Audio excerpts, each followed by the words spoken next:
You're part of the archive now. Comment, like, subscribe. Protocol requires it. I was doing my internship at the university clinic attached to the med faculty. Yeah, believe it or not, our shitty little city even had a medical school. But we also had one hands-on course at the CRB, the Central District Hospital. That meant real duty, like a doctor, in the wards, in the ER.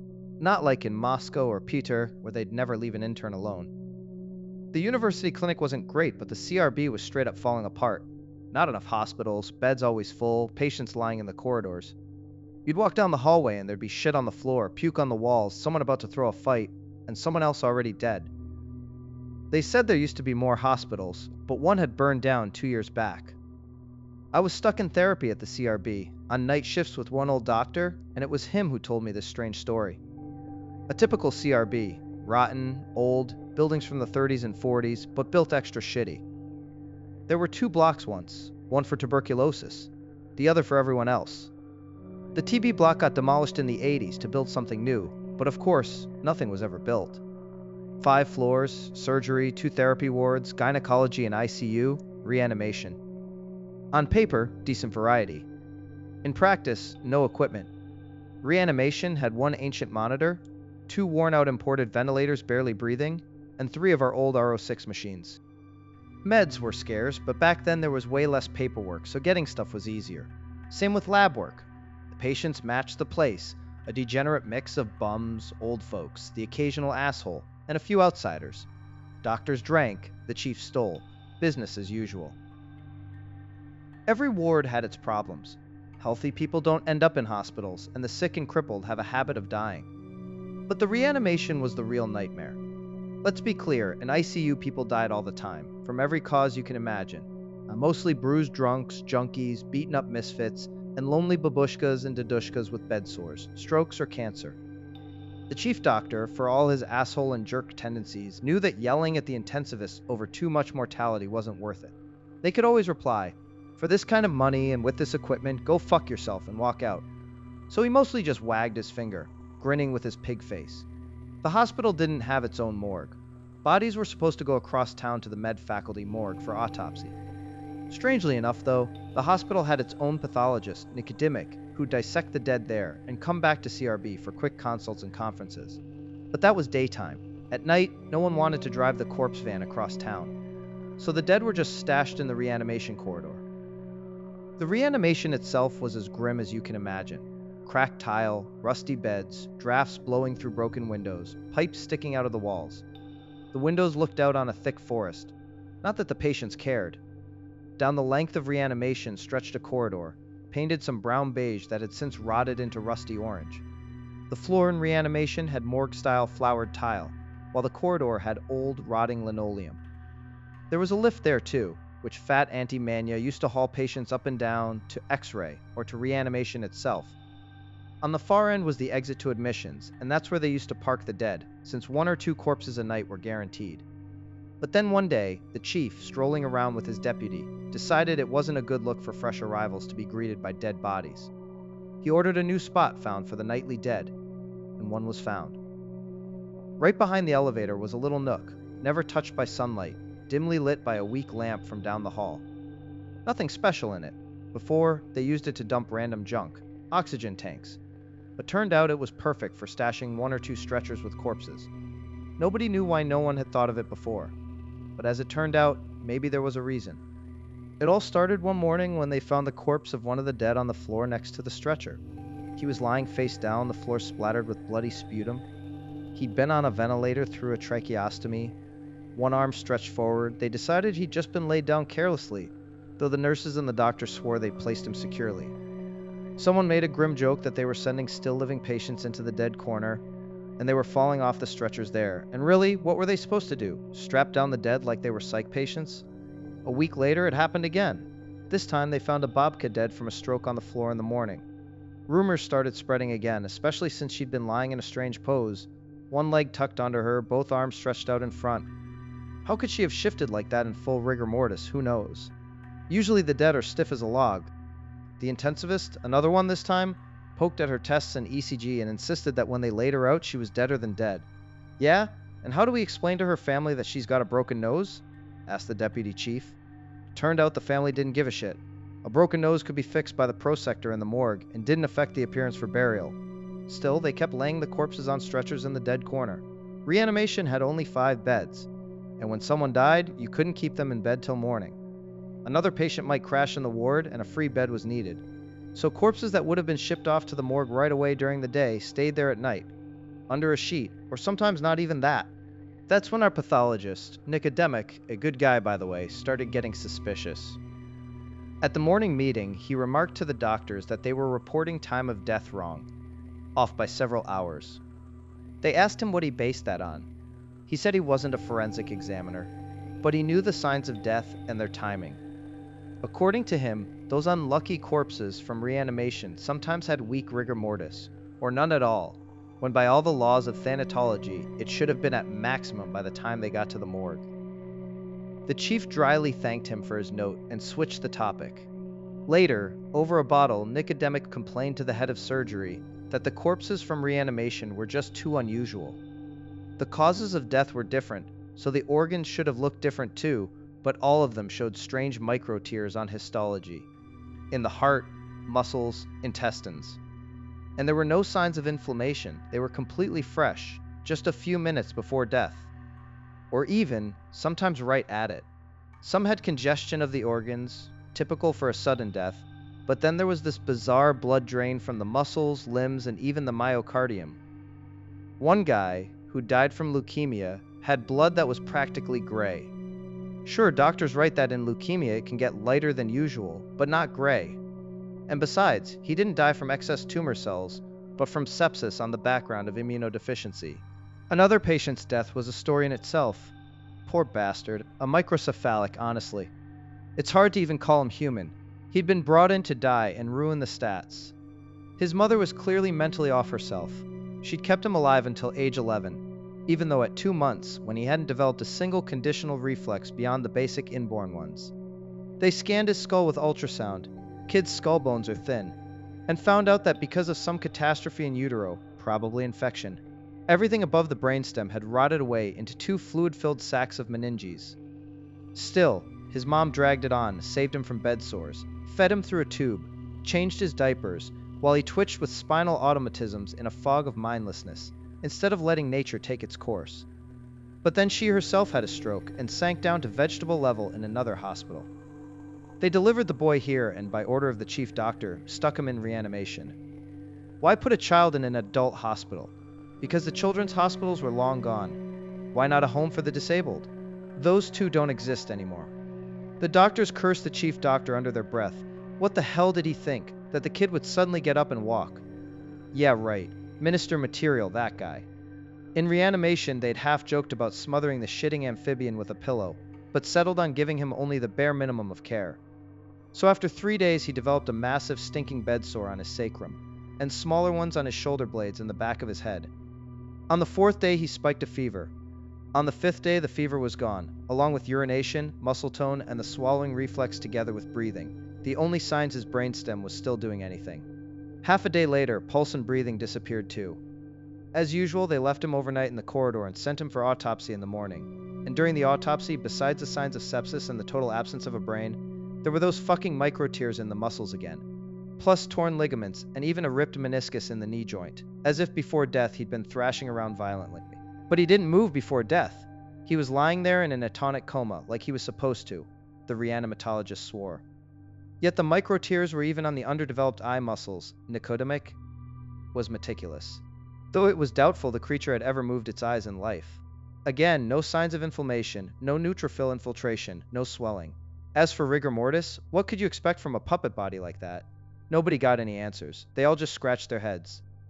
Of course, no tests were ordered, no money, no equipment. The one lab tech they had was busy counting red blood cells by hand in a Goryachev chamber. Nicodemic never told everything, just grumbled bits and pieces. He was used to a lot already, an atheist to the core. Sometimes the chief doctor would speak with him behind closed doors. About what, nobody knew. Some said Nicodemic was writing 2 post-mortem reports, one official for the doctors, and another one upwards for the chief doctor, maybe even higher. Meanwhile, corpses kept occasionally falling, and they kept piling them in that same dead corner. Nobody gave a damn, as usual. One autumn night, the duty doctor was Petrovich, a cheerful reanimatologist. Not a bad doctor, just sometimes prone to drinking binges, but 2 or 3 binges a year in our parts didn't even count as alcoholism. That night he was on call alone.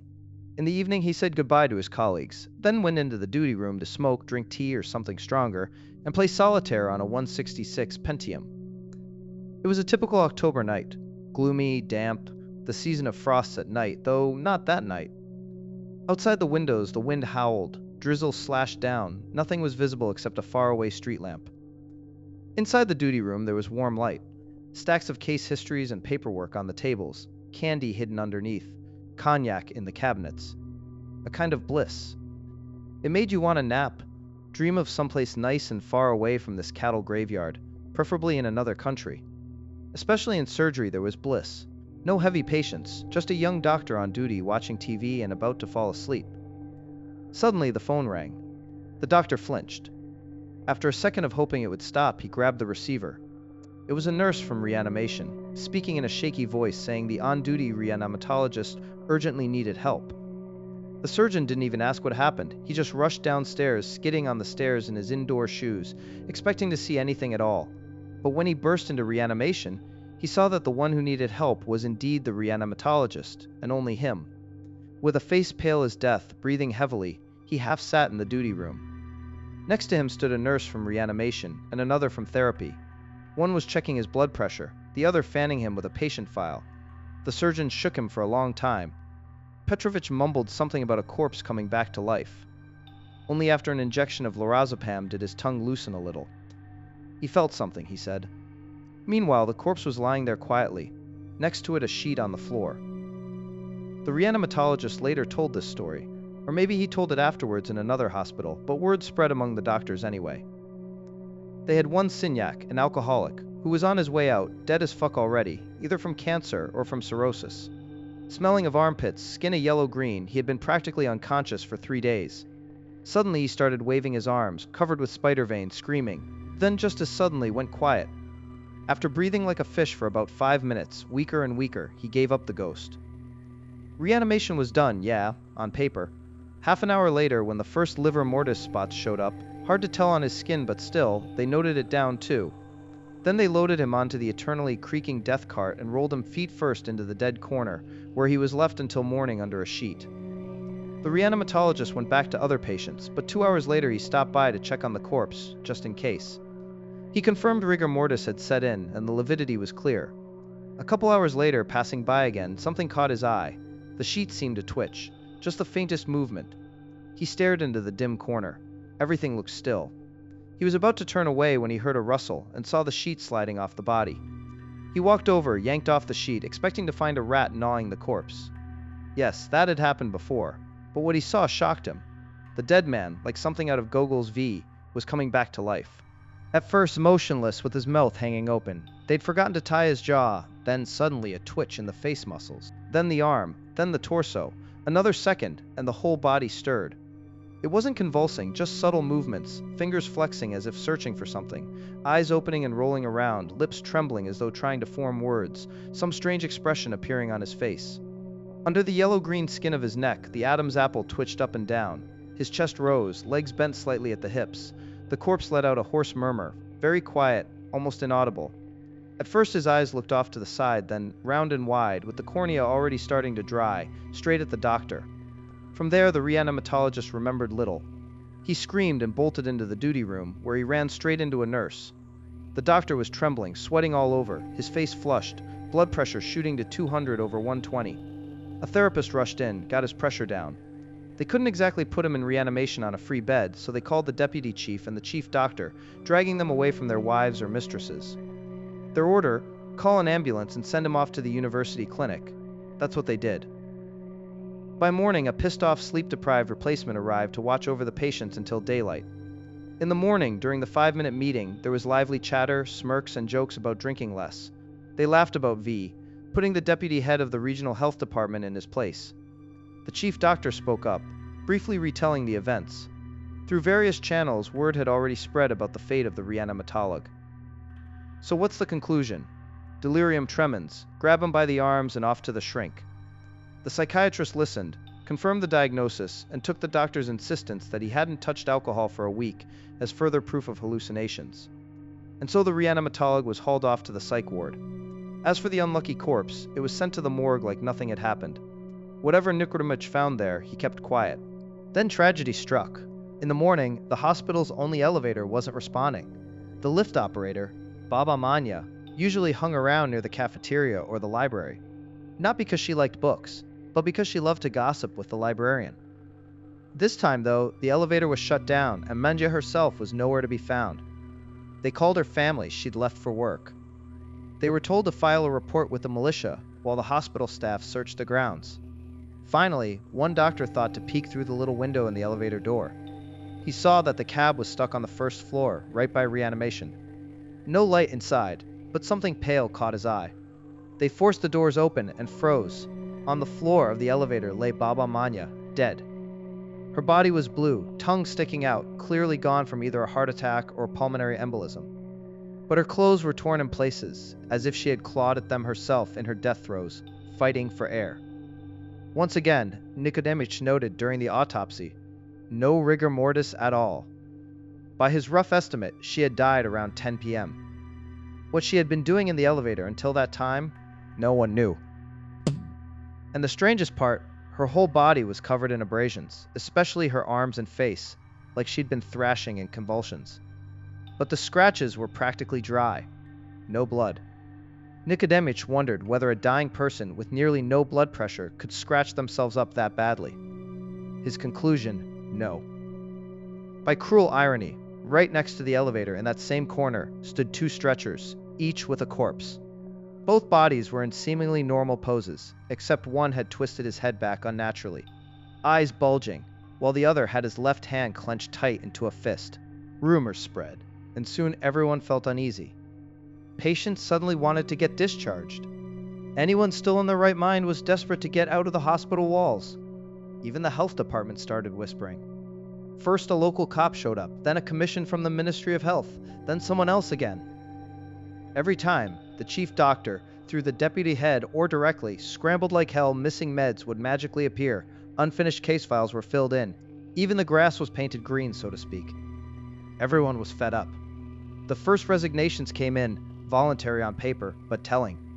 The first to quit were the reanimation nurses. Their replacements were fresh out of nursing school, rough chain-smoking girls, not pretty, not smart, just there for the paycheck. The next morning, anyone walking past the reanimation corridor could see it plain as day. In that same damned corner, two corpses on stretchers, a pair of drunks, lying as if in an embrace, cold hands reaching toward each other's faces. The new nurses giggled, and for a moment people thought maybe they were mocking the dead.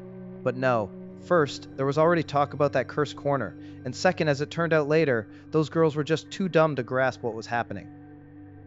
The chief doctor was getting phone calls, running off to meetings, more inspections. During one of them, a shower of dead cockroaches rained down from the ventilation in the administration office, proof that their numbers really had dropped since the collapse of the Union. Some said it was a prank by a fired hospital engineer who had wired the fan motor to run in reverse just to spite the chief. Then, on Wednesday or maybe Thursday, a forensic expert suddenly arrived. No one said his name, no one explained who he was, just that orders came from above. He was coming, and he was a forensic expert. A dry, grim man in his 50s, with black eyes under high cheekbones, a face without cheeks or lips, like a skull stretched with skin and two eyes staring out. Nobody liked the way he looked at people, drilling into you like a bit. He wore a plain coat, spoke quietly, curtly, not angry, but chilling all the same. He came with two muscular men in simple suits, looking like psych ward orderlies, just as silent and just as grim. He went straight to Nicodemich, the pathologist, and spoke with him for 2 hours. Nicodemich, who had been through Afghanistan and Chechnya, came out not exactly frightened, but strangely thoughtful. He brushed off all questions. The man came twice more, haunting the hospital like a shadow, never stopping in the reanimation. On the third visit, a Wednesday, he came to wait for the night. That day, 2 more patients died. Both alcoholics, one young, one old. The reanimation emptied out. By some strange coincidence, no new patients were brought in, and those already there suddenly started recovering. The forensic expert demanded that the bodies stay in the hospital, even though they could have been sent to the morgue. The chief doctor asked, "Shall we send them to the morgue?" The man said, "No, leave them here." The chief didn't get it, tried to insist, but the man shut him down quickly. That night, he stayed in the reanimation. Technically, the reanimatologist had to be on duty, even if the only living body in the reanimation was his own. But the forensic expert, along with his two men, who had brought in some suitcases from an unmarked old Neva, hinted that the doctor should go hang out with the duty therapist upstairs on the 4th floor. He understood the hint right away and left. They drank plenty that night, but not with joy. Nobody liked what was happening. They blocked off the corridor with folding screens from the X-ray room and turned off the lights, as was customary there. What they did down there, who the hell knows? Probably no one ever will, but I was told that one of the patients on the 2nd floor heard something. Hard to believe, the 2nd floor was therapy, basically psychosomatic cases, old folks already lost in dementia. Still, supposedly one of them, still half in his mind, slept near the ventilation right above the corridor and swore that around midnight he started hearing something below. A faint rustling, then very quiet, monosyllabic voices. Then in the middle of it, the squeak of a stretcher, a low mumbling sound. Later there was some noise, like meat being cut, barely audible knocks, wet squelching, dripping, and the mumbling turned nasal, guttural even. Then it slipped into whimpering, snorting, and finally went silent. After that, faint voices again, almost till morning. In the morning, the reanimatologist went down to reanimation. The forensic expert, without a word of goodbye, walked out through the back entrance and climbed into a black Gazelle van.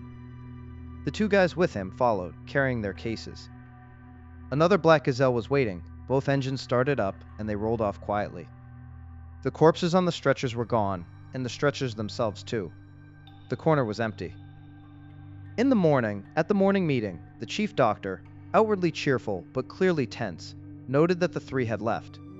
The missing corpses didn't seem to bother him, but for him, this was only the beginning. That day, the fire brigade showed up, or rather, their boss, a fat, smug bastard. No warning, he gave the hospital a cursory inspection outside, poked his head into admissions for a couple minutes, then left. 2 days later came the order. The hospital was condemned, patients to be immediately transferred to other clinics, doctors too. Everyone was stunned. Sure, the hospital was a dump, but all the hospitals in the city and the whole region were the same. The chief doctor, though, was livid. His feeding trough was being taken away. He pulled every string he had, almost to the very top of the oblast, but all he managed to learn, overheard by one doctor from his secretary, was that the order came from the very top, higher than anyone could reach. They took pity on the chief doctor in the end, made him some deputy in the local branch of the Ministry of Health. His fat mug fit the role perfectly. Everyone else was scattered. Department heads sent to other clinics as rank-and-file doctors. Ordinary doctors plugging holes in the polyclinics if they couldn't find a spot themselves. Nurses, orderlies, and the rest, wherever they could shove them. Nicodemach, by the way, said fuck it to medicine entirely and supposedly even moved with his family to another city, to his brother. As for the reanimatologist who'd been scared shitless by the corpse, no one ever heard anything certain. Some said he died, really from the bottle this time. Others swore he'd lost his mind and was still rotting in the psych ward. A third version had him released, only to pack up and leave the city right away. The hospital itself had been officially shut for 2 months and was emptied within 3 days after the closure order. Everyone left it with a strange sense of relief. They stripped it of everything, what equipment there was, the one working monitor, newer furniture, even the light bulbs, even the electrical panel. Locked it up, tied warning tape around it. They said the place looked ominous, cut off from all power. And the strangest thing, the building stood like that for over a year, completely empty inside, yet from outside it looked almost normal. Intact windows, trees growing around it, only in spring the grass by the fence grew wild, choking everything. Behind the hospital, weeds shot up like a jungle. But right around the building, the ground always looked scorched, though in truth, it had always been that way. And those windows, dark, hollow windows, where once patients and doctors had looked out at the world. Now nothing looked back but emptiness. Not a single window broken in a whole year, a miracle in our parts. Of course, there were stories that hobos crawled into the basement and wintered there, but no one ever saw smoke or fire from it. And hobos without fire, with no heating? Doesn't add up. Rumors spread, each dumber than the last. I won't even bother repeating them. So the place just stood there, empty, unwanted, scaring the old women in the 5-story blocks nearby. People crossed the street rather than walk past. until one winter's night it burned to the ground. It was an old building, wooden beams, caught like a match, dry through and through. When the fire brigade, yes, the same service that had condemned it, arrived, it was already blazing like a bonfire. Flames shot high from the roof, windows shattered from the heat, the black sockets glowing with fire and smoke, lighting up the whole neighborhood. People said fire doesn't spread that fast, even through rotten beams, that it must have been set in several places at once, from the inside. Maybe. But within a couple of hours, nothing was left. No one tried to put it out, just ashes. They say the charred spot is still there. They wanted to build a shopping center on it, but then the next crisis hit and the mayor who tried to sell the land got himself killed. Just like the 90s again. Why did I even remember all this? Oh right, I was reading about Umbrella in Moscow, that abandoned hospital. Of course, Umbrella never actually worked, more like a monument to Soviet unfinished projects, wrapped in its own legends. But still, the parallels are there.